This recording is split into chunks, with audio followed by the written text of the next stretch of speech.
La tempête de neige s'abattit sur les Rocheuses canadiennes avec une fureur que Margaret, 72 ans, n'avait pas vue en 40 ans passer dans ces montagnes. La neige tombait si drue qu'elle distinguait à peine l'abri à bois depuis la fenêtre de sa cuisine, et le vent hurlait autour de sa petite cabane, en rondins, comme une chorale de fantômes. Elle aurait dû rester à l'intérieur. C'est ce qu'aurait dit sa fille Rachel, ce sur quoi son fils David aurait insisté. Mais Maggie n'avait jamais été du genre à écouter les « il faudrait », surtout pas depuis la mort de Thomas, 3 ans plus tôt. Et dans ce vent hurlant, il y avait quelque chose de différent, un son qui n'était pas tout à fait celui du vent, mais plutôt un cri, un appel désespéré, mourant, qui tirait sur quelque chose de profond en elle, dans ce creux laissé vide depuis qu'on avait descendu Thomas dans la terre gelée. Avant de poursuivre l'histoire de Maggie, nous vous invitons à vous abonner à Wild Heart Stories. Chaque abonnement nous aide à partager davantage d'histoires émouvantes sur les liens incroyables entre humains et animaux. Votre soutien renforce notre communauté, dédiée à célébrer ces connexions extraordinaires. S'il vous plaît, abonnez-vous et rejoignez-nous pour répandre l'amour du règne animal. Maggie enfila le vieux manteau de garde forestier de son mari, toujours suspendu près de la porte, là où il l'avait laissé ce dernier matin-là. Il engloutissait sa frêle silhouette, mais il était chaud et portait encore une légère odeur de pain, de fumée de bois et de Thomas. Elle s'enroula une écharpe de laine autour du cou, chaussa ses bottes usées et sortit dans la tempête. Le froid la frappa comme un coup physique. La température était tombée à -20 et le vent transperçait même le lourd manteau de Thomas. Maggie plissa les yeux pour affronter la neige cinglante, suivant ce son qui n'était pas tout à fait le vent. Ses bottes s'enfonçaient profondément à chaque pas, et son souffle court se transformait en nuages blancs devant son visage. Elle devrait faire demi-tour, une part rationnelle d'elle-même le savait, mais la raison n'avait plus vraiment d'importance depuis qu'elle avait vu enterrer son mari après 47 ans de vie commune. Elle les trouva à 50 mètres de la cabane, à la lisière de la forêt, où les pins se dressaient sombres et serrés. La louve gisait sur le flanc, dans la neige, son pelage gris et blanc déjà recouvert d'une fine couche de poudre fraîche. Maggie avait vu assez de morts dans ces montagnes pour la reconnaître aussitôt. La louve avait été abattue récemment, à en juger par le sang qui tachait encore la neige de rouge, malgré les efforts de la tempête pour le recouvrir. Illégal, bien sûr, les loups étaient protégés ici, mais cela n'avait jamais arrêté certains. Thomas avait passé la Osttool, moitié de sa carrière, à traquer les braconniers dans ces bois. Le cri retentit à nouveau, plus faible cette fois. Il venait de sous le corps de la mère, d'une petite forme sombre, à peine visible contre sa fourrure. Maggie tomba à genoux, ses vieilles articulations protestant, et écarta doucement la patte avant de la louve. Là, à peine vivant, se trouvait un louveteau, pas plus grand, que ses 2 mains réunies. Son pelage était sombre, presque noir, et ses yeux restaient clos. Il ne devait pas avoir plus de 2 semaines. Tandis que Maggie l'observait, il ouvrit sa minuscule gueule et poussa un autre cri faible, un son si plaintif, si désespéré, que quelque chose se brisa en elle. Elle savait ce que Thomas aurait dit. « La nature suit son cours, Maggie, on ne peut pas tous les sauver. » C'est ce qu'il lui avait répété des dizaines de fois, quand il trouvait des faons orphelins ou des oiseaux blessés. La nature s'occupe des siens, ou elle ne le fait pas, c'est ainsi. Mais Thomas était mort en essayant de sauver un cerf pris dans des barbelés, brisant la glace sur Miller's Creek en plein hiver pour libérer l'animal affolé. Il avait réussi à sortir le cerf, Puis la glace avait cédé sous lui, et Thomas avait disparu sous l'eau. Quand il l'avait enfin repêché, ses lèvres étaient bleues, son cœur avait cessé de battre, et tous les massages cardiaques du monde n'auraient pu le ramener. Il était mort en sauvant une créature sauvage. Il était mort en prouvant que parfois, certaines vies valent la peine qu'on prenne des risques. Maggie ramassa le louveteau dans ses bras, le glissa contre elle, à l'intérieur du manteau de Thomas. Il était glacé, tellement froid qu'elle peinait à sentir sa respiration. Le retour jusqu'à la cabane lui parut interminable. Le vent s'était levé, la neige tombait si drue que Maggie distinguait à peine ses propres traces, laissées quelques instants plus tôt. 2 fois, elle trébucha, se rattrapant de justesse à des troncs d'arbres, le cœur battant d'effort et d'angoisse. Le petit ne bougeait pas contre sa poitrine. Elle posa la main sur son minuscule corps, cherchant le moindre signe de vie, et ne trouva qu'un battement de cœur à peine perceptible. « Tiens bon, » murmura-t-elle.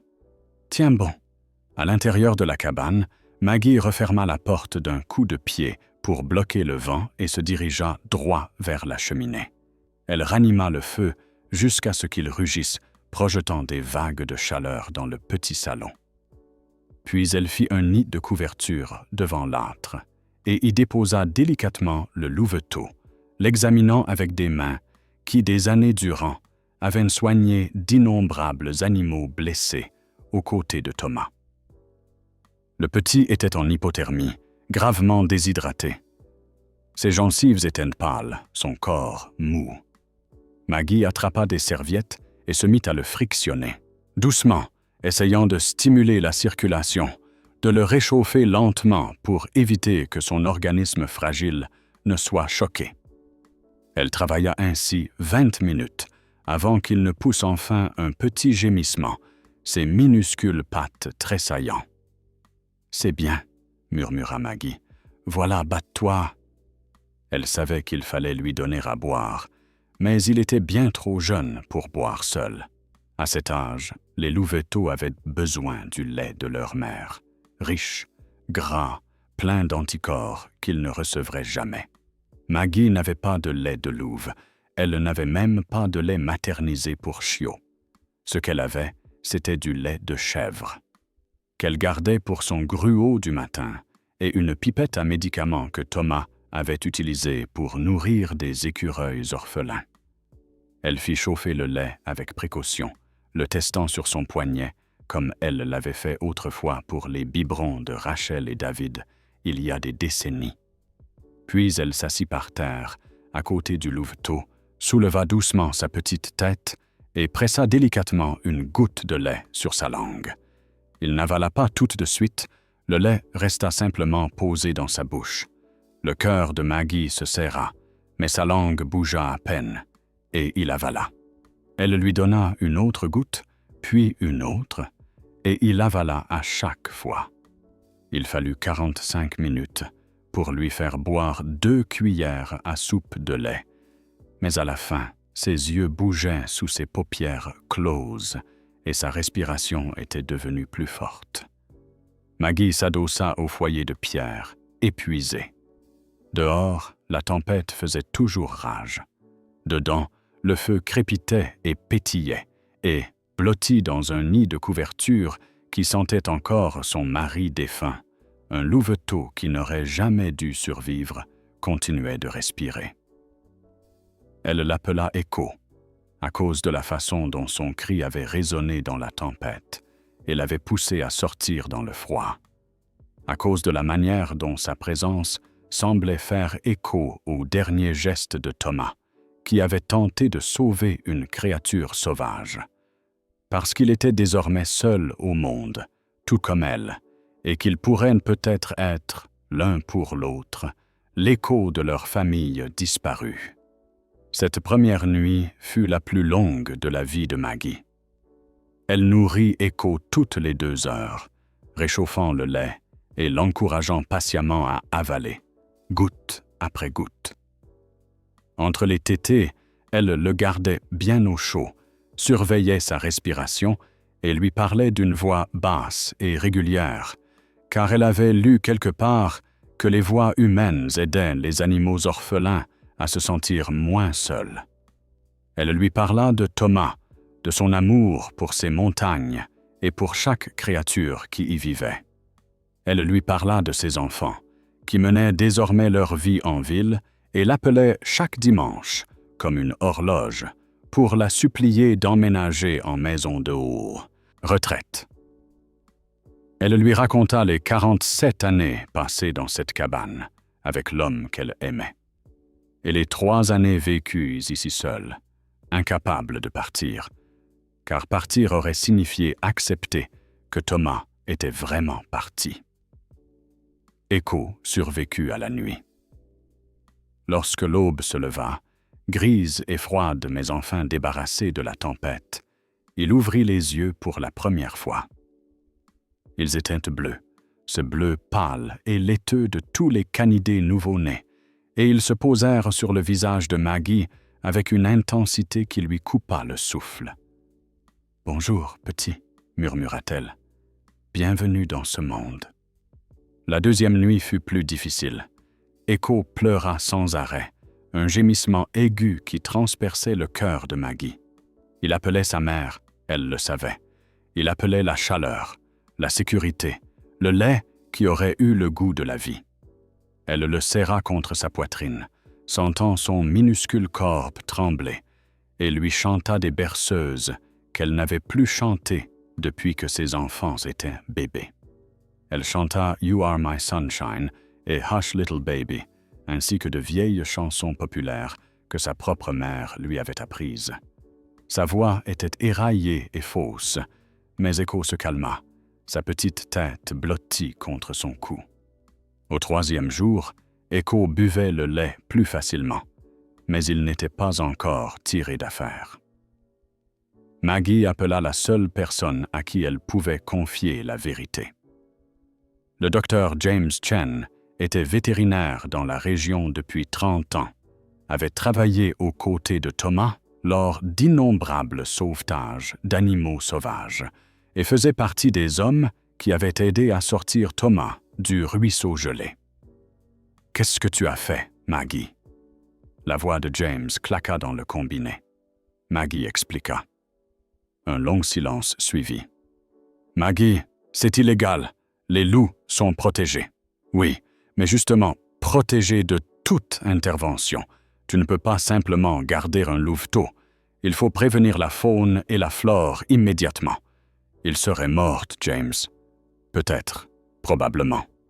Mais c'est la nature, Maggie, tu le sais. Thomas t'aurait dit la même chose. « Thomas est mort en sauvant un cerf, » répondit Maggie à voix basse. « Il est mort pour prouver que parfois, on intervient. » Un nouveau silence, plus long encore. Puis James soupira. « Je passerai demain. J'apporterai du lait maternisé adapté et je l'examinerai. Mais Maggie, tu comprends bien que cela ne peut pas durer. Un loup n'est pas un chien. Il grandira sauvage. » « Je sais, » dit Maggie. « Mais pour l'instant, ce n'est qu'un bébé qui a besoin d'aide. » James vint le lendemain matin avec du lait maternisé pour chiots de grande race, des compléments vitaminiques et une petite bouillotte. Il examina Echo avec soin, ses mains expérimentées pleines de douceur, tandis qu'il auscultait le cœur, les poumons et les réflexes du petit. « Il est costaud, » dit finalement James. Plus costaud qu'on aurait pu l'espérer, vu ce qu'il a traversé. « Tu t'en es bien sorti, Maggie. » Mais il lui lança un regard grave. « Appelle tes enfants, dis-leur ce que tu as fait, parce que quand ce loup sera plus grand, tu auras besoin d'aide et tu devras prendre des décisions très difficiles. » Maggie acquiesça, mais elle n'appela pas ses enfants. Pas tout de suite. Elle savait ce qu'il dirait. Elle savait que Rachel pleurerait et la supplierait de confier Echo aux autorités.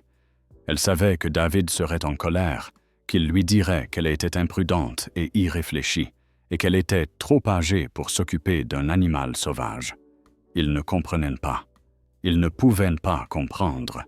Ils avaient leur propre famille, leur propre vie, pleine de sens et de projets. Ils ne savaient pas ce que c'était de se réveiller chaque matin dans une maison trop silencieuse, de préparer des repas pour une seule personne, de parler à des photos accrochées au mur. Echo avait besoin d'elle. Pour la première fois depuis 3 ans, quelqu'un avait besoin d'elle, et cela changeait tout. Au fil des jours, Echo gagna en force.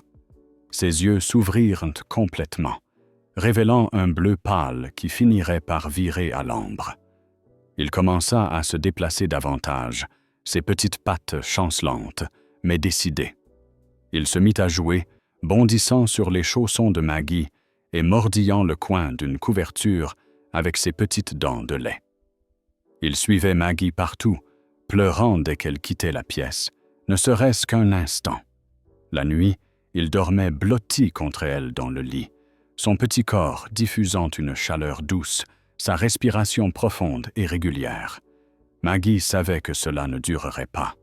Elle savait que James avait raison, savait que ses enfants seraient horrifiés, savait qu'Echo deviendrait un prédateur de 45 kilos, guidé par des instincts qu'elle ne pourrait pas contrôler. Mais ça, c'était le problème de la Maggie du futur. Pour l'instant, la Maggie d'aujourd'hui avait un louveteau à nourrir toutes les 4 heures, qui pleurait quand il se sentait seul, qui la regardait avec une confiance absolue dans ses yeux bleus. Pour l'instant, Maggie avait une raison de se lever le matin. 2 semaines après l'avoir trouvée, Maggie était dans la cuisine à préparer le lait d'Echo lorsqu'elle entendit un véhicule s'engager dans l'allée. Son cœur se serra. Elle reconnut ce moteur. C'était le camion de David. Elle avait le temps de cacher Echo dans la chambre, le temps d'accueillir son fils à la porte avec un sourire et une excuse. Mais à quoi bon? Il finirait bien par le découvrir comme tous les autres. Et elle avait 72 ans, elle en avait assez de se cacher. Alors, quand David frappa et entra en appelant « Maman, tu es là ?» Il la trouva debout dans la cuisine, un louveteau dans les bras. L'expression sur son visage aurait pu être comique si le cœur de Maggie ne battait pas aussi fort. « Maman, » dit David lentement, les yeux rivés sur Echo. « Maman, c'est quoi ça? »« Voici Echo, » répondit calmement Maggie. « Je l'ai trouvé pendant la tempête. Sa mère était morte. David la fixa, puis regarda Echo, puis revint à elle. « Maman, c'est un loup. »« Oui, » admit Maggie. « Tu ne peux pas garder un loup. »« Je ne le garde pas. Je l'aide, jusqu'à ce qu'il soit assez fort pour se débrouiller seul. » David passa la main dans ses cheveux, un geste tellement semblable à celui de son père que la poitrine de Maggie se serra. « Maman, c'est de la folie. Tu le sais, non? Les loups sont dangereux. Il pourrait te blesser. Il va te blesser. Et c'est illégal. Tu pourrais avoir de gros ennuis. Sa mère a été abattue par des braconniers, dit Maggie. Il était en train de mourir dans la neige. Qu'est-ce que j'étais censé faire? Le laisser là? Oui, s'exclama David, la voix tremblante. Oui, maman, c'est exactement ce que tu aurais dû faire. Appeler les autorités, les laisser s'en occuper. Tu as 72 ans et tu vis seul au milieu de nulle part. Qu'est-ce qui va se passer quand cette bête va grandir? Qu'est-ce qui va se passer quand il décidera que tu ressembles à une proie? Il ne le fera pas, répondit Maggie avec plus d'assurance qu'elle n'en avait vraiment. Tu n'en sais rien, répliqua David en s'approchant, l'air désespéré. Maman, s'il te plaît, donne-le aux agents de la faune. Laisse-les s'en occuper. Reviens en ville avec moi. Rachel et moi, on en a parlé. Et il y a une magnifique résidence pour personnes âgées qui vient tout juste d'ouvrir, avec un jardin, des activités et des gens avec qui tu pourrais parler. Tu ne serais plus aussi seul. Je ne suis pas seul, répondit Maggie d'une voix douce. J'ai Echo. C'est un loup, pas de la famille. Cette résidence non plus, ce n'est pas la famille. Ils se regardèrent à travers la cuisine, et Maggie vit le moment précis où David comprit qu'il ne gagnerait pas cette bataille. Ses épaules s'affaissèrent. « J'appelle Rachel, dit-il enfin, et j'appellerai tous les jours. Et si ce loup fait quoi que ce soit qui puisse te blesser, je viens ici avec les agents de la faune moi-même. » Il partit sans ajouter un mot, les pneus de son camion projetant du gravier alors qu'il s'éloignait trop vite. Maggie resta dans l'embrasure de la porte à le regarder partir, Echo chaud et solide dans ses bras. Elle sentait le petit cœur du louveteau battre contre sa poitrine, ses minuscules pattes pétrir son épaule. Elle avait fait son choix, maintenant il lui faudrait vivre avec. Mais alors qu'Echo bâillait et se blottissait contre elle, émettant un petit bruit satisfait au fond de la gorge, Maggie Sarko rendit compte qu'elle n'éprouvait aucun regret. Pas le moindre. Les 3 premiers mois passèrent dans un tourbillon de nuits blanches et d'inquiétudes constantes. Echo grandissait à une vitesse stupéfiante, son petit corps s'allongeant à un louveteau dégingandé, avec des pattes et des oreilles trop grandes pour sa tête. Ses yeux passèrent du bleu à l'ambre, et son pelage de bébé s'épaissit en une fourrure noire et dense, prête à le protéger des hivers canadiens.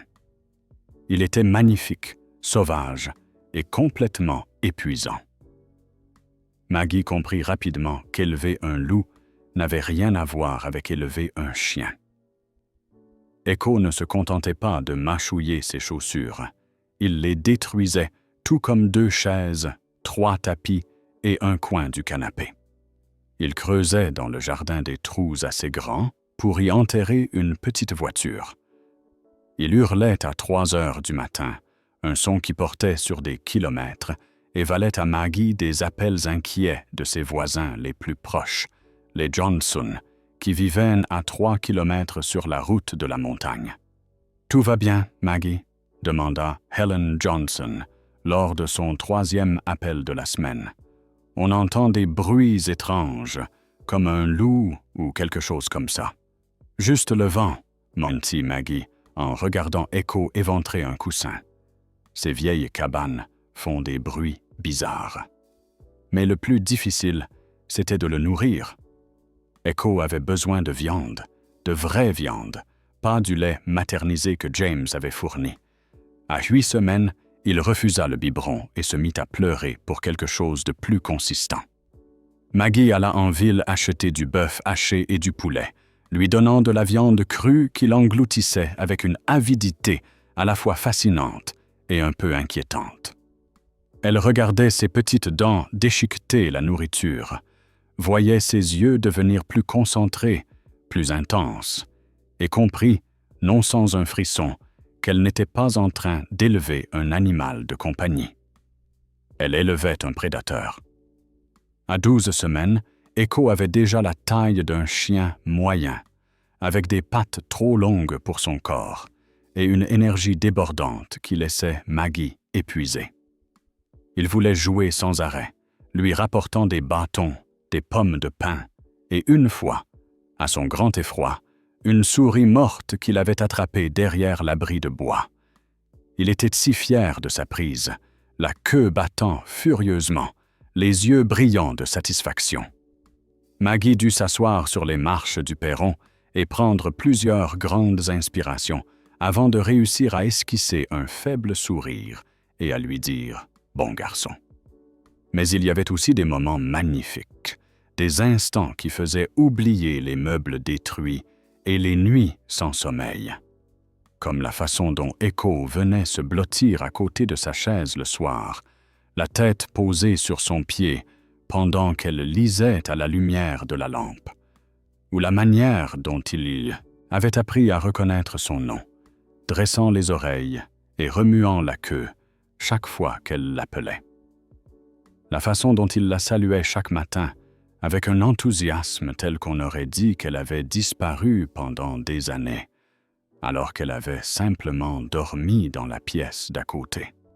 Et surtout, la façon dont il avait appris à communiquer avec elle, non pas avec des aboiements ou des gémissements comme un chien, mais avec tout un vocabulaire de sons et de gestes propres au loup. Un aboiement sourd quand il voulait de l'attention. Un couinement aigu quand il était inquiet.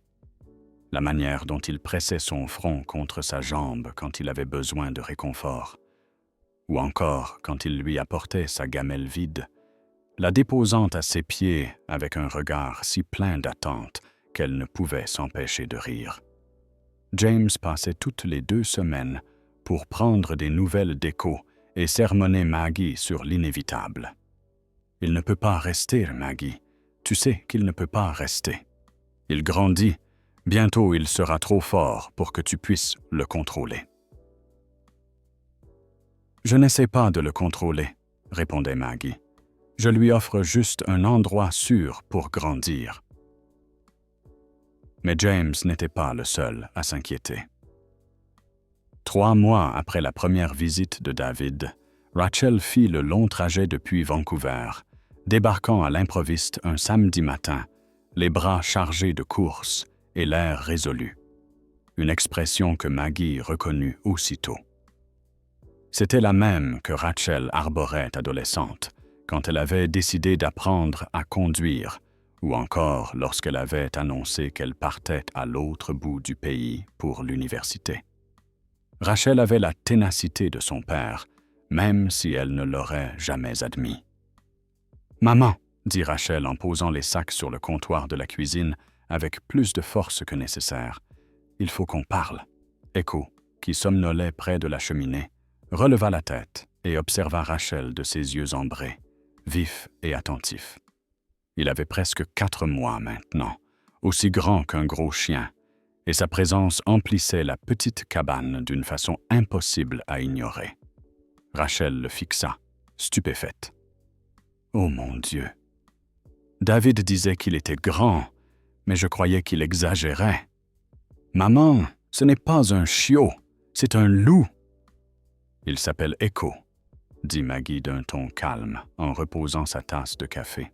« Tu veux un peu de petit déjeuner? » « Je ne veux pas de petit déjeuner. Je veux que tu m'expliques ce qui te passe par la tête. » La voix de Rachel monta d'un cran. « Tu as 72 ans, tu vis seul et tu as un loup, un vrai loup, dans ta maison. Tu te rends compte à quel point c'est insensé? » Echo se leva, apparemment décidé à enquêter sur le ton de Rachel.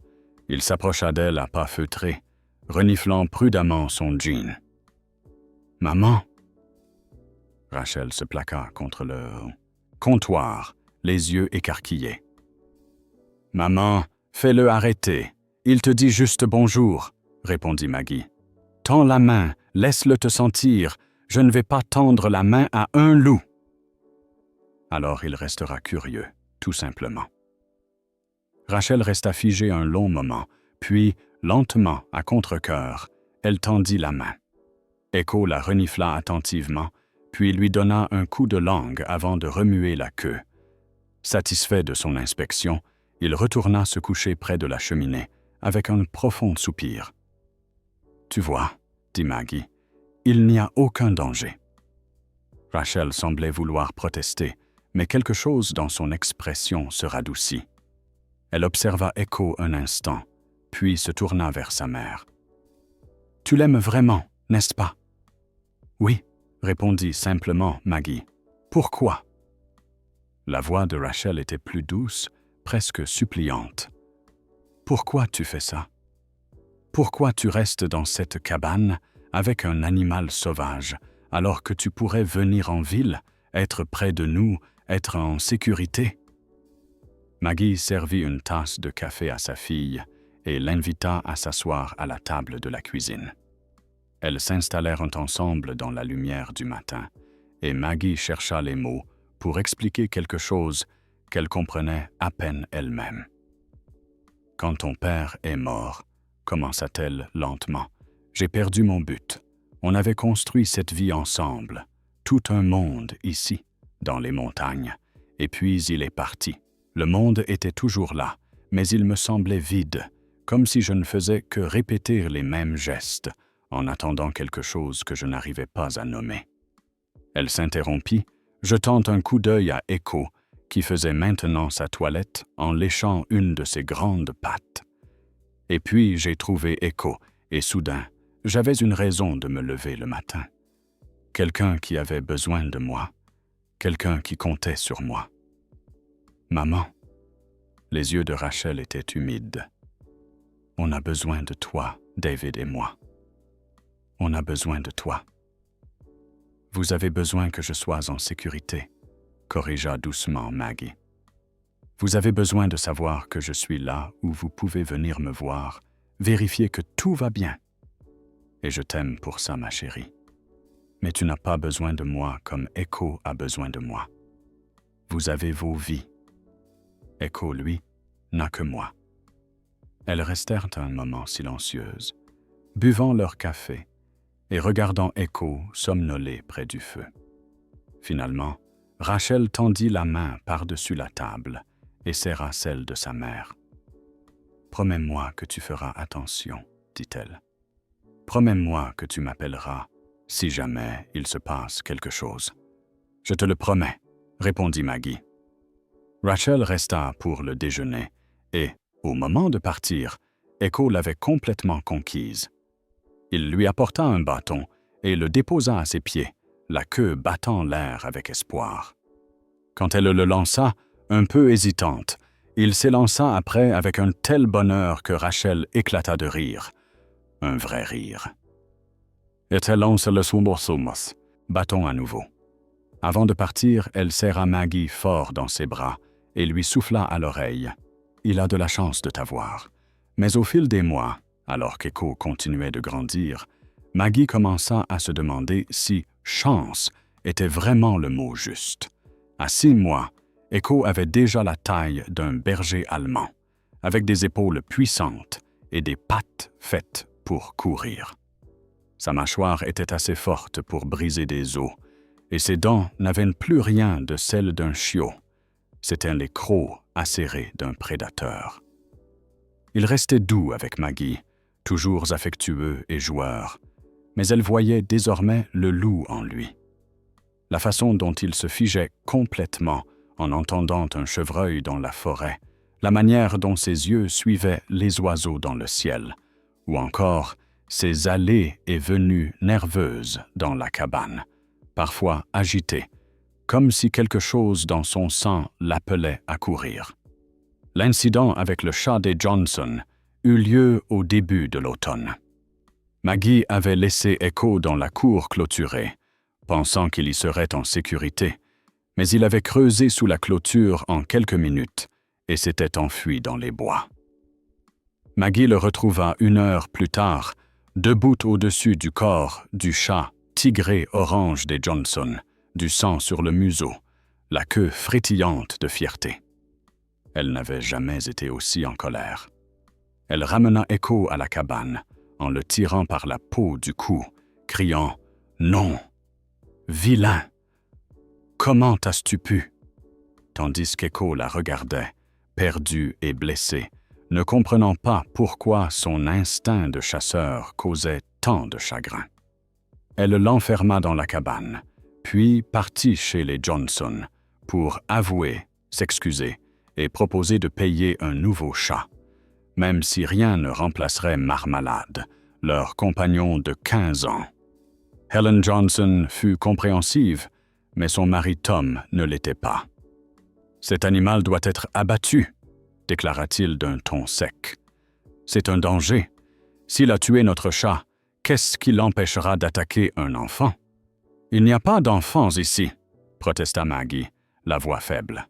« Ce n'est pas la question », répondit Tom, le visage rouge. « La question, c'est que tu as un animal sauvage que tu ne peux pas contrôler, et quelqu'un va finir par être blessé. » Maggie rentra chez elle en larmes, sachant qu'il avait raison. Elle trouva Echo collé contre la porte, gémissant d'inquiétude. Quand elle le laissa entrer, il rampa jusqu'à elle, oreilles plaquées, queue rentrée, l'air si malheureux que sa colère s'envola. Elle s'assit par terre, il posa sa grosse tête sur ses genoux, et elle pleura dans sa fourrure, pendant qu'il gémissait doucement et tentait de lécher ses larmes. Elle savait qu'elle devrait appeler les services de la faune, qu'elle devrait le laisser partir dans un sanctuaire, quelque part, un endroit, avec d'autres loups où il pourrait vivre en sécurité. Mais elle ne pouvait pas se résoudre à passer ce coup de fil. Pas encore, juste un peu plus longtemps, se disait-elle, juste jusqu'à ce qu'il soit prêt. Le moment qui changea tout arriva un après-midi froid d'octobre, alors qu'Echo avait 9 mois, presque adulte, doté d'un épais pelage d'hiver et de yeux ambrés brillants d'intelligence. Maggie était dehors, en train de fendre du bois, une tâche qui lui semblait chaque année plus difficile. Elle n'entendit pas l'ours approcher. Echo, lui, se figea soudain, chaque muscle tendu, la fourrure dressée en une crête spectaculaire le long de son dos. Maggie se retourna et aperçut le grizzly à la lisière de sa propriété, à une dizaine de mètres à peine. Une masse imposante, sans doute près de 300 kilos, des griffes comme des poignards, de petits yeux braqués sur elle avec une attention sans équivoque. La saison touchait à sa fin. L'ours aurait dû être en train de s'engraisser pour l'hibernation, mais il paraissait maigre et affamé, dangereux. Echo n'hésita pas une seconde. Il se plaça directement entre Maggie et l'ours, et le son qui sortit de sa gorge n'était rien de ce qu'elle avait entendu auparavant. Ni un aboiement, ni un hurlement, mais un grondement profond, venu des entrailles de la terre, ses babines retroussées, découvrant toutes ses dents, chaque parcelle de son corps vibrant d'une intention meurtrière. L'ours continua d'avancer. Echo bondit en avant. La suite ne fut qu'un tourbillon de fourrure noire et brune, de grognements, de rugissements, et ce bruit écœurant de crocs qui s'enfoncent dans la chair. L'ours était 3 fois plus gros qu'Echo, mais Echo était rapide, féroce et totalement intrépide. Il tournoyait autour de l'ours, mordant ses pattes, son museau, toujours en mouvement, ne laissant jamais l'ours l'attraper vraiment. Quand l'ours lançait un coup de patte avec ses griffes énormes, Echo esquivait et revenait à la charge, ses crocs trouvant l'épaule de l'ours. Maggie était pétrifiée, la hache oubliée dans ses mains, regardant son loup affronter un grizzly pour la protéger. Elle voulait hurler, lui ordonner d'arrêter, de fuir, de se sauver, mais aucun son ne sortait de sa gorge. Elle ne pouvait ni bouger ni parler. Elle ne pouvait que regarder et prier. Le combat dura moins de 2 minutes, même si cela lui parut une éternité. Finalement, l'ours, saignant et furieux, décida que ce repas ne valait pas la peine. Il battit en retraite vers la forêt, laissant Echo debout dans la cour de Maggie, les flancs haletants, le sang coulant d'une entaille à l'épaule et d'une autre à la patte. Il resta là, à surveiller jusqu'à ce que l'ours ait complètement disparu, puis il se tourna vers Maggie et poussa un petit gémissement, comme pour demander « Tu vas bien ?» Maggie laissa tomber la hache et courut vers lui, s'effondrant à genoux dans la terre et enroulant ses bras autour de son cou. Elle tremblait si forte qu'elle peinait à le serrer contre elle. Il lui avait sauvé la vie, ce loup qu'elle avait recueilli dans la neige, cette créature que tous disaient capable de se retourner contre elle, venait de risquer sa vie pour la protéger. James arriva dans l'heure, appelé en urgence par le coup de fil affolé de Maggie. Il recousit les plaies d'Echo pendant que Maggie lui tenait la tête, murmurant des paroles rassurantes. Le loup supporta stoïquement la douleur, ne geignant qu'une seule fois lorsque James toucha une zone particulièrement sensible. « Il aurait pu y rester », dit James à voix basse en terminant. « Cet ours aurait pu le mettre en pièces. »« Mais il ne l'a pas fait, » répondit Maggie. « Il m'a protégé. » James la regarda longuement. « Je sais ce que tu penses, Maggie. Tu crois que ça prouve qu'il est sans danger, qu'il te protégera toujours. Mais ça prouve aussi ce que je t'ai toujours dit. Il est sauvage. Il s'est battu contre un ours, Que se passera-t-il la prochaine fois que quelque chose te menacera? Et si c'est une personne, il ne ferait jamais de mal à un humain. Tu n'en sais rien. Si, affirma Maggie d'une voix ferme. Je le sais. James partit, secouant la tête, et Maggie passa la soirée à soigner Echo, nettoyant ses blessures et lui donnant les antidouleurs que James avait laissés. Elle lui prépara un lit de couverture près du feu et s'assit à côté de lui, une main posée sur sa tête, attentive au rythme régulier de sa respiration. « Tu es un bon garçon, » murmura-t-elle, « un si bon et si courageux garçon. » La queue d'Echo battit faiblement contre le sol. Dehors, les premiers flocons de l'hiver commencèrent à tomber, recouvrant les traces du combat, effaçant tout, rendant le monde propre, blanc, neuf. Et dans la cabane, une femme et un loup étaient assis ensemble à la lueur du feu, liés par quelque chose de plus profond que la domestication, plus fort que l'appartenance à une espèce, plus puissant que la peur. Ils s'étaient sauvés l'un l'autre d'une façon qui dépassait de loin le simple physique. Quels que soient les défis à venir, ils les affronteraient ensemble. La première fois qu'Echo entendit l'appel, Maggie lisait près de la cheminée et lui somnolait à ses pieds. C'était une froide nuit de janvier, presque 1 an jour pour jour après qu'elle l'avait trouvé dans la neige. Echo avait 18 mois maintenant, pleinement adulte, 90 kilos de muscles solides et de fourrure noire épaisse. Il était magnifique, et il était à elle. Maggie avait presque réussi à se convaincre que cette vie étrange qu'ils avaient construite pourrait durer toujours. Puis le hurlement traversa l'obscurité hivernale, lointain, plaintif, sauvage. Echo redressa la tête, les oreilles pointées vers haut. L'avant, une intensité dans le regard qui serra le cœur de Maggie. Un autre hurlement répondit au premier, puis un autre encore. Un chœur de voix résonnait dans la nuit. Echo se leva, chaque muscle tendu, et s'approcha de la porte. Il se retourna vers Maggie et, dans ses yeux ambrés, elle vit ce qu'elle redoutait depuis des mois. La reconnaissance, l'appel de quelque chose d'ancien et d'irrésistible. « Pas encore, » souffla-t-elle. « S'il te plaît, pas encore. » Mais Echo gémit, gratta la porte et Maggie sut qu'elle ne pouvait pas le garder enfermé. Ce n'était pas de l'amour, c'était de l'emprisonnement. Alors elle ouvrit la porte et le regarda disparaître dans l'obscurité, suivant ses voix sauvages qui s'adressaient à quelque chose dans son sang que Maggie ne comprendrait jamais. Il revint 3 heures plus tard, couvert de neige, imprégné d'odeurs de pain, de musc et d'autres choses encore, quelque chose de sauvage qui serra la gorge de Maggie d'une émotion qu'elle n'aurait su nommer. Il la salua avec son enthousiasme habituel, pressant son museau glacé contre sa main, la queue battante, mais quelque chose en lui avait changé. Quelque chose s'était éveillé.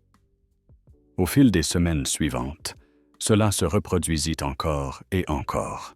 Les hurlements retentissaient, Echo suppliait de sortir, et Maggie le laissait partir. Il revenait toujours, parfois après 1 heure, parfois après la moitié de la nuit, mais il revenait toujours, jusqu'à la nuit où il ne revint pas.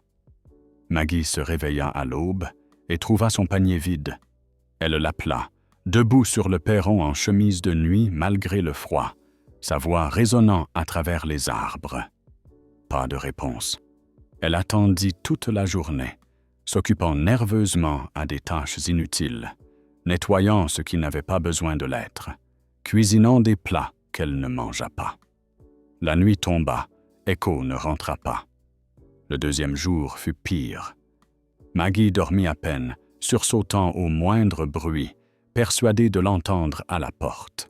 Elle appela James, tentant de masquer la panique dans sa voix. « Depuis combien de temps est-il parti ?» demanda James doucement. « 36 heures, répondit Maggie. Maggie, dit James avec précaution, tu sais ce que ça veut dire. Non, répondit Maggie. Non, il va revenir. Il revient toujours. Mais si ce n'était pas le cas, s'il avait trouvé une meute, s'il avait décidé que c'était là sa place? Maggie ne put répondre. Elle raccrocha et s'assit à la table de la cuisine, fixant la gamelle vide d'Echo, sentant ce vide familier de la perte s'installer dans sa poitrine. Elle avait su que cela arriverait. Tout le monde le lui avait dit. Mais savoir et vivre la chose étaient deux douleurs bien différentes. Echo revint le 3e jour, juste après l'aube. Maggie l'entendit sur le perron et se précipita à la porte, l'ouvrant à la volée pour le découvrir là, plus maigre et plus sale qu'elle ne l'avait jamais vu. Ses pattes étaient coupées et saignaient, son pelage était emmêlé de bardane et de boue, et son museau était taché de sang qui n'était pas le sien. « Où étais-tu » murmura-t-elle. Echo se frotta contre ses jambes en gémissant doucement, et elle sut qu'il avait chassé, qu'il avait été avec d'autres loups, qu'il avait vécu la vie pour laquelle il était né. Elle le nettoya, le nourrit, et il dormit 10-8 heures d'affilée, roulé à sa place près de la cheminée. À son réveil, il était redevenu son Echo, affectueux, doux, content de reposer la tête sur ses genoux pendant qu'elle lisait. Mais Maggie comprenait désormais. Rien de tout cela n'était éternel. C'était du temps volé. Un schéma s'installa au fil des mois suivants. Echo restait avec elle 1 semaine, parfois 2, puis l'appel se faisait entendre et il repartait, absent 3 jours, 4 jours, 1 fois presque 1 semaine. À chaque départ, le cœur de Maggie se brisait un peu plus. À chaque retour, elle le serrait un peu plus fort, mémorisait avec encore plus d'attention la sensation de sa fourrure sous ses mains, le bruit de sa respiration, le poids de sa tête sur son genou. Un dimanche de mars, Rachel appela. « Comment va ton loup ?»« Il va bien, » répondit Maggie. « Il est heureux. Il est là ?»« Pas en ce moment. Il est dehors. » Rachel resta silencieuse un instant. « Maman, il est peut-être temps. Peut-être qu'il est temps de le laisser partir complètement, d'appeler la faune et la flore pour qu'ils le relocalisent dans un endroit sûr. Il est en sécurité ici. Tu en es sûr? Ou bien tu t'accroches à lui parce que tu ne peux pas te résoudre à le laisser partir? » La question toucha Maggie en plein cœur. Elle changea de sujet, et elles parlèrent du travail de Rachel, de la nouvelle petite-fille de David, la première arrière-petite-fille de Maggie, une petite Sophie qui avait les yeux de Thomas sur les photos que Rachel envoyait. Quand elles raccrochèrent, Maggie resta debout à la fenêtre, regardant la forêt où Echo vivait quelque part sa vie sauvage, et se demanda si Rachel avait raison. Était-elle égoïste? Gardait-elle Echo auprès d'elle seulement pour ne pas se sentir seule? Mais alors Echo revenait, l'accueillait avec une joie si évidente, se blottissait à côté de son fauteuil et poussait un soupir de contentement. Et Maggie se disait que peut-être tout cela était possible, qu'on pouvait aimer quelque chose de sauvage et le laisser libre à la fois. Peut-être qu'Echo lui apprenait quelque chose sur l'amour qu'elle n'avait jamais compris auparavant. Que l'amour n'est pas possession, que l'amour n'est pas retenir, que l'amour c'est donner des racines et des ailes, et faire confiance à l'autre pour choisir. Le printemps arriva dans les montagnes, faisant fondre la neige et ramenant la vie dans la forêt. Les absences d'Echo se firent plus longues, mais ses retours n'en étaient pas moins joyeux. Il surgissait de la lisière des arbres, filait vers la cabane, et Maggie l'attendait sur le perron. Pendant quelques instants parfaits, tout semblait à sa place dans le monde. C'est lors d'un de ces moments parfaits, à la fin avril, que tout bascula. Echo était parti depuis 5 jours. Maggie avait passé ce temps à travailler dans son jardin, préparant la terre pour les légumes qu'elle plantait chaque année. Thomas l'aidait toujours autrefois.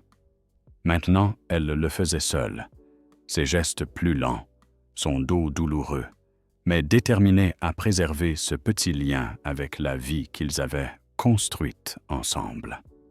Elle était agenouillée dans la terre, en train de planter des plants de tomates, quand soudain le monde bascula. Son bras droit devint engourdi, son visage lui parut étrange, affaissé.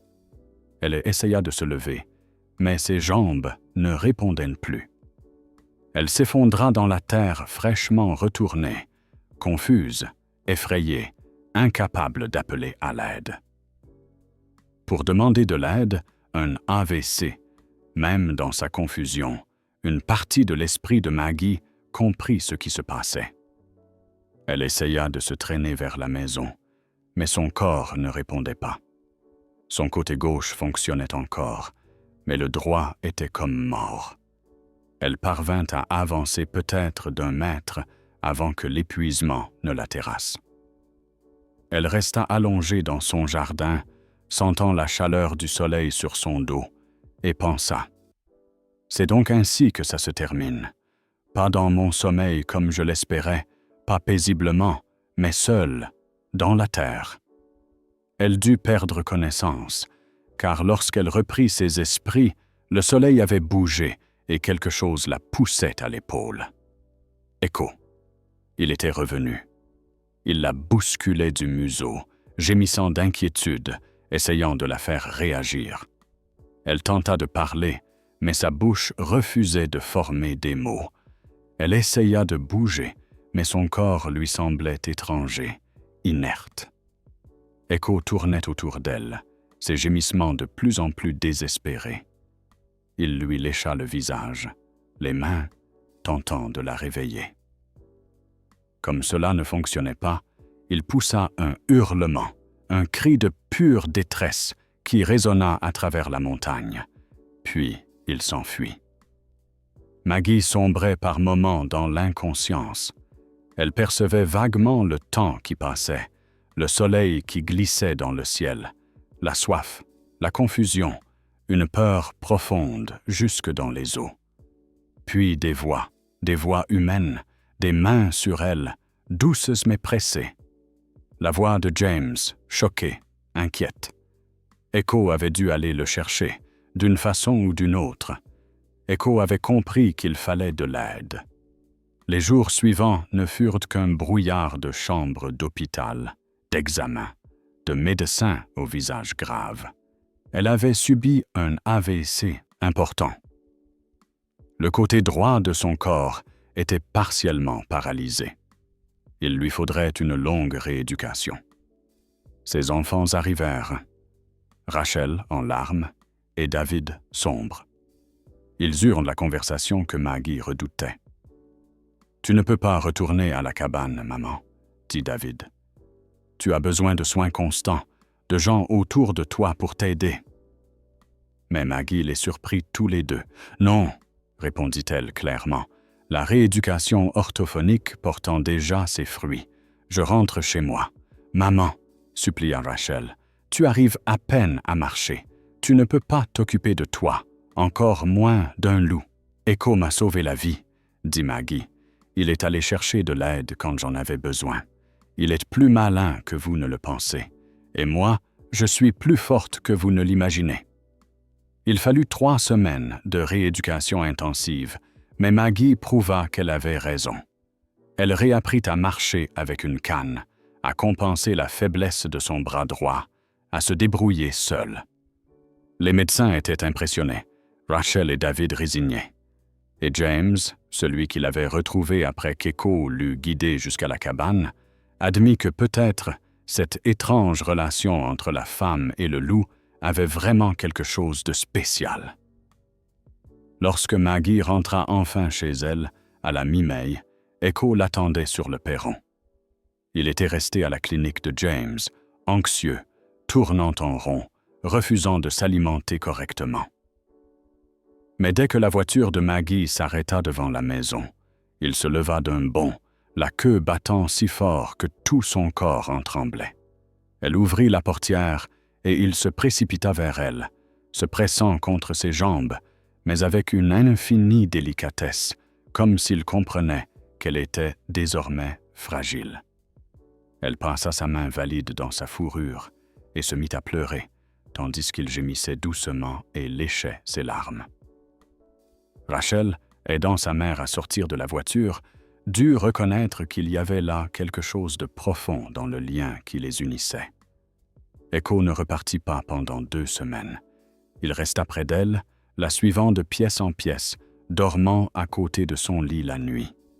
Lorsqu'elle peinait à accomplir des gestes autrefois simples, il semblait comprendre.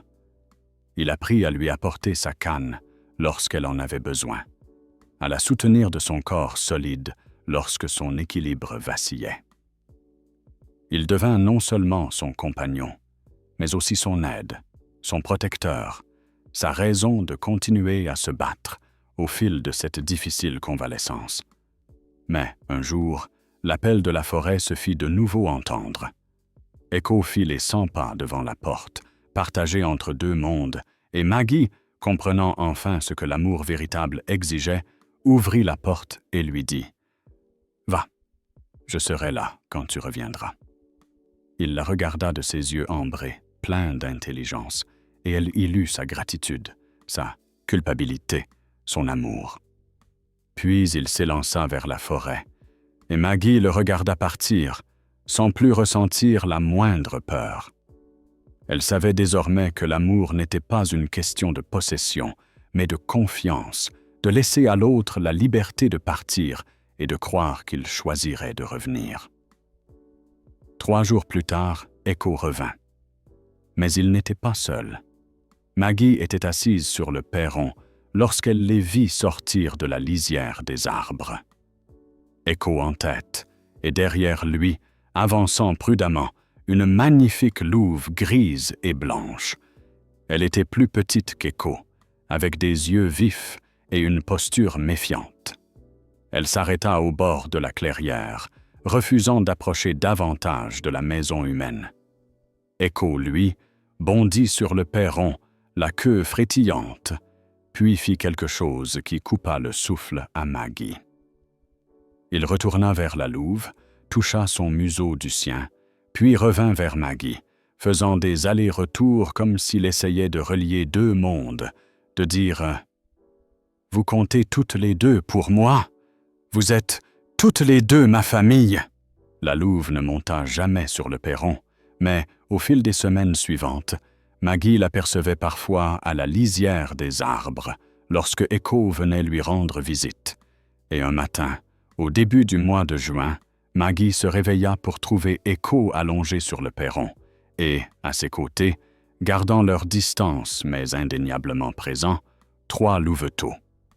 Ils avaient environ 8 semaines, leur pelage mêlait le noir et le gris, leurs mouvements étaient maladroits et curieux. Ils se bousculaient, jouaient à se battre et exploraient les environs, tandis que leur mère veillait depuis le bord de la forêt et qu'Echo, du haut du perron, surveillait la scène. Il avait choisi sa place avec soin. Il était le pont entre le sauvage et l'humain, entre 2 familles qu'il aimait. Resta immobile, osant à peine respirer. Echo n'avait pas seulement survécu, il avait prospéré. Il avait trouvé sa place dans la nature, rencontré une compagne, fondé une famille. Mais il ne l'avait pas oublié. Il les avait amenés ici pour lui montrer, pour lui dire « Regarde ce que je suis devenu, regarde la vie que tu as sauvée. » Tout au long de l'été, les visites continuèrent. Echo amenait sa famille à la lisière de la clairière, sans jamais les forcer à s'approcher plus qu'ils ne le souhaitaient, mais en leur faisant bien comprendre que cette humaine, que cet endroit, était sûr. Les louveteaux prenaient de l'assurance au fil du temps, s'aventurant un peu plus près à chaque visite, sans jamais toutefois s'approcher autant que leur père. Maggie apprit à connaître leurs habitudes. Elle découvrit que si elle laissait de la nourriture sur le bord du perron, la femelle venait de la prendre, mais seulement après que Maggie soit rentrée à l'intérieur. Elle comprit que les petits étaient d'une curiosité sans fin, surtout la plus petite, celle qui avait le pelage noir d'Echo et ses yeux ambrés. Elle constata qu'Echo aimait toujours passer certaines nuits sur son perron, dormant sous les étoiles, assez près pour qu'elle puisse entendre sa respiration à travers la fenêtre ouverte. Rachel et David vinrent lui rendre visite en août et aperçurent la famille de loups à la lisière des arbres. David resta sans voix, Rachel fondit en larmes, et Maggie, assise sur son perron, sa canne à ses côtés et le cœur débordant, déclara « Je vous l'avais dit, l'amour trouve toujours un chemin. » James passait régulièrement voir Maggie et lui apporter des provisions. Il admit s'être trompé à propos d'Echo. Ce loup aurait pu disparaître complètement dans la nature, choisir de ne jamais revenir. Mais il continuait de choisir Maggie, il continuait de faire le lien entre ces deux mondes. Et il apprenait à ses petits que les humains pouvaient être dignes de confiance, que l'amour pouvait franchir les frontières des espèces. Par une fraîche soirée de septembre, Maggie était assise sur son perron et regardait Echo jouer avec ses petits dans la clairière. La femelle que Maggie avait commencé à appeler Luna dans son esprit observait depuis sa place habituelle à la lisière des arbres. L'une des louveteaux, la petite femelle intrépide, s'aventura près des marches du perron, intriguée par l'odeur humaine. Echo la surveillait attentivement, mais ne l'arrêta pas. La petite grimpa sur la première marche, puis la seconde, son minuscule museau frémissant, tandis qu'elle explorait cette étrange structure de bois. Maggie resta parfaitement immobile, le cœur battant à tout rompre. La louveteau atteignit la dernière marche et leva les yeux vers Maggie, dans lesquels brillaient l'intelligence et la curiosité d'Echo. Lentement, prudemment, Maggie tendit sa main valide. La petite la renifla avec précaution, puis lui donna un rapide coup de langue avant de détaler en courant rejoindre ses frères et sœurs. La queue d'Echo frétilla fièrement, et Maggie aurait juré qu'il avait l'air satisfait. Ce soir-là, après que la famille de loups eut regagné la forêt, Maggie s'assit près de sa cheminée et pensa à Thomas. Elle repensa à la façon dont il était mort en essayant de sauver quelque chose de sauvage, à sa conviction que chaque vie comptait, à tout ce qu'il lui avait appris. Il lui avait appris que l'amour, c'était respecter la part sauvage des êtres, non pas chercher à la dompter. « Je l'ai fait, Thomas, » murmura-t-elle à la photo posée sur la cheminée. « Je l'ai sauvé, puis je l'ai laissé partir, et il a choisi de revenir.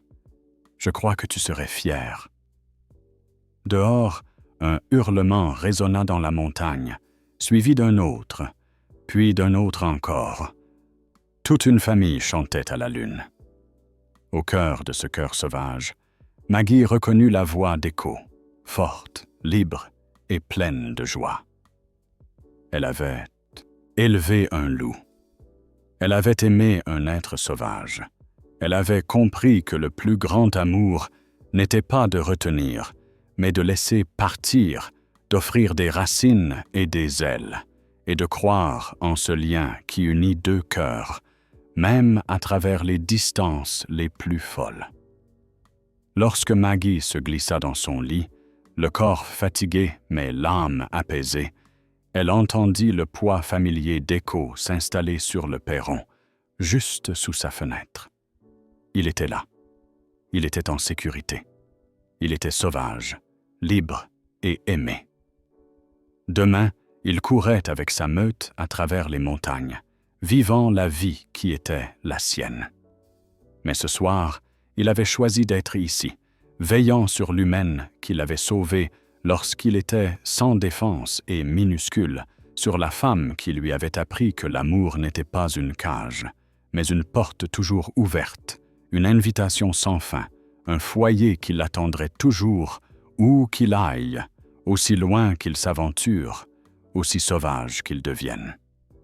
Et cela, pensa Maggie en s'endormant, c'était la plus belle forme d'amour qui soit.